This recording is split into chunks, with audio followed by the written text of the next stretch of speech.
যাদের গরু নাই এই গরুর বদলে সাকিব আল হাসানদেরকে ওদের কাঁধের মধ্যে জোয়াল দিয়া নাঙ্গল দিয়া হাল চাষ করাও, দেশের উন্নয়ন হবে, খাদ্য উৎপাদন বাড়বে।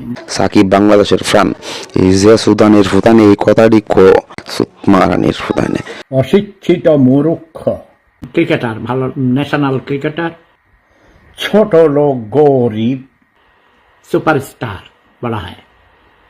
যদিও আমি এই ক্রিকেট খেলাটা পছন্দ করি না। একটা কাঠের বা বলের মধ্যে কাঠের লাঠি দিয়া ব্যাট দিয়া জোরে মারে, এর জন্য নাকি তাদেরকে লক্ষ লক্ষ টাকা দিতে হয়। ভাই এখানে কোনো বুদ্ধির খেলা আছে? বাংলাদেশের প্রাণ সাকিব আল হাসান, মনে হয় সাকিবের মতো সম্মানী একজন ব্যক্তি এই মোগল আমলে আছেন না, ব্রিটিশ আমলেও আছেন না, পাকিস্তান আমলেও আছেন না, বাংলাদেশে তো নাই। সাকিব বাংলাদেশের প্রাণ, এই যে সুদানের ফুতানে এই কথাটি এরা আর মন ডাকো এর মারেন দেয় তেল মায়ে ভরিয়া দেয় সুতমারানির ফুতানে।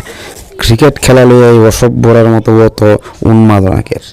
আপনারা আমার এই কথাগুলো সারা পৃথিবীতে ছড়িয়ে দিন।